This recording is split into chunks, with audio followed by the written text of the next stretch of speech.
Oke, bismillahirrahmanirrahim. Assalamualaikum warahmatollahi wabarakatuh.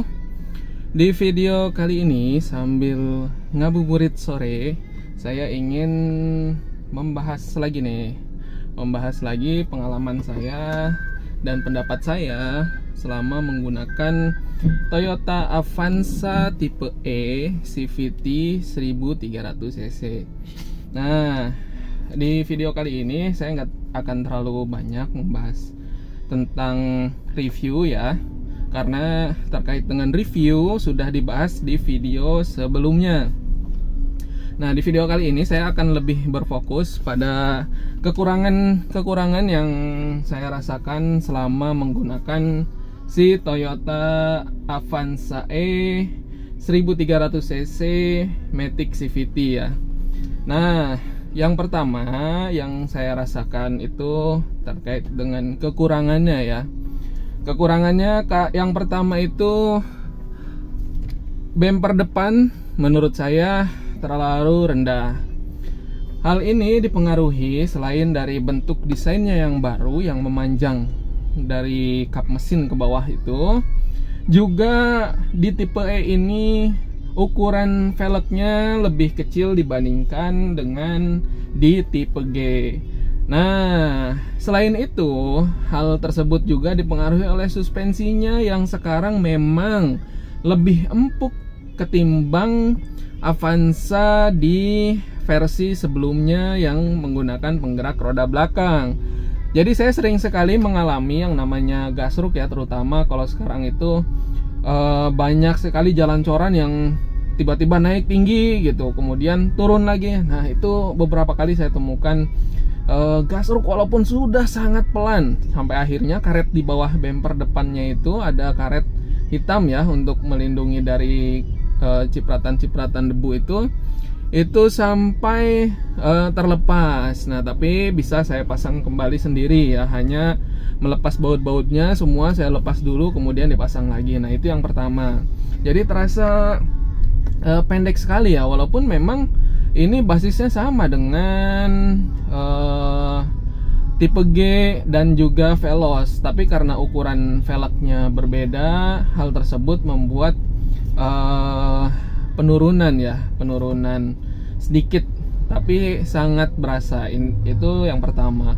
Kemudian yang selanjutnya yang saya rasakan, mesin 1300 cc nya ini saya betul-betul kurang menyukai ya.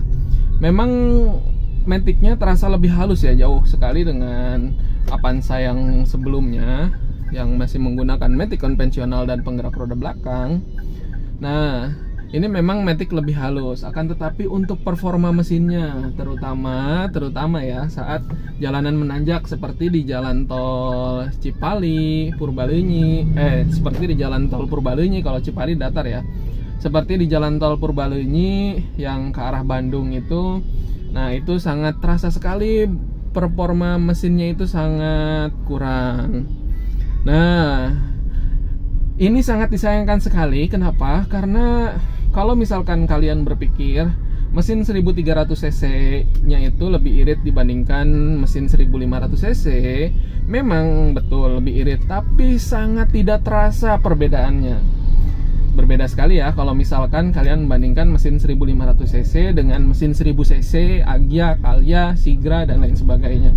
Itu sangat terasa sekali perbedaannya. Nah, tetapi kalau misalkan kalian bandingkan mesin 1300 cc dengan 1500 cc yang sama-sama Avanza, ini perbedaannya sangat tidak terasa signifikan. Jadi saran saya lebih baik membeli yang 1500 cc sekalian gitu, apakah Xenia atau Avanza yang harganya memang masih bisa terjangkau, ataupun tidak ya. Kalaupun tidak, ini kan untuk tipe E ini Avanza sebandingnya itu lawannya dari segi harga itu ada Suzuki R3 yang tipe GL ya, 1500 cc belum hybrid, itu sangat jauh lebih enak ya untuk mesinnya sendiri. 1500 cc otomatis konvensional yang lebih responsif dan juga irit ya. Nah, itu dari mesin 1300 cc nya ini sangat saya tidak rekomendasikan. Tetapi untuk penggunaan dalam kota seperti daerah Karawang ini yang datar-datar saja ya, tidak ada, jarang sekali bertemu tanjakan, dan tolnya juga jarang ada tanjakan. Nah ini tidak terlalu terasa ya, performanya itu kurang. Jadi untuk di jalan datar, untuk di jalan tol seperti Cipali ke arah Jawa sana sampai Brebes, mungkin Solo yang tidak terlalu banyak jalan-jalan menanjak, tolnya ya. Kalau misalkan ke Solo Karanganyar mungkin agak berat juga, karena waktu saya gunakan memang ke daerah Bandung itu, ke daerah Puncut misalnya, memang agak berat juga, itu penumpangnya belum penuh, apalagi kalau sudah penuh. Nah itu dari mesin. Jadi pertama dari ketinggian bempernya itu depan, bukan ground clearnya. Saya rasa ground clearnya juga menurun ya, karena ukuran velgnya yang lebih kecil dibandingkan yang tipe G. Nah itu yang kedua, dengan performa mesin 1300 cc nya sangat sayang sekali, mendingan sekalian yang 1500 cc. Kemudian juga yang selanjutnya mungkin yang saya rasakan untuk si Avanza ini, kalau dari masalah-masalah yang fatal itu tidak ada, hanya saja dari segi kepraktisan ya. Untuk melipat jok yang sebelah kiri untuk akses ke belakang itu terbilang cukup rumit, cukup ribet ya. Jadi justru yang mudahnya itu yang sebelah kanan. Jadi yang sebelah kanannya itu mudah untuk akses ke belakang, dilipatnya itu sekali tombol saja. Tetapi yang sebelah kirinya itu agak sulit ya. Nah itu dari segi kepraktisan. Kemudian dari segi yang lain sih tidak ada masalah ya, AC, kemudian kelistrikan dan lain-lain. Sampai sejauh ini saya belum pernah menemukan ada kendala yang berarti ya, terutama di sektor mesin. Walaupun ini memang untuk Avanza ini generasi pertama penggerak roda depan ya, karena sebelum-sebelumnya menggunakan penggerak roda belakang. Nah tetapi memang untuk segala kenyamanan, untuk harga segini ya perbandingannya, saya jelas lebih mengacungkan jempol ya kenyamanan dari si Suzuki R3 yang tipe GL ya, yang harganya tidak jauh berbeda dengan yang tipe ini. Tapi memang dari segi mengemudinya itu memang si Avanza ini lebih commanding ya, lebih tinggi terasanya ya untuk dari segi berkendaranya itu. Jadi visibilitasnya itu terasa lebih luas ya, dibandingkan lawan-lawannya yang lain.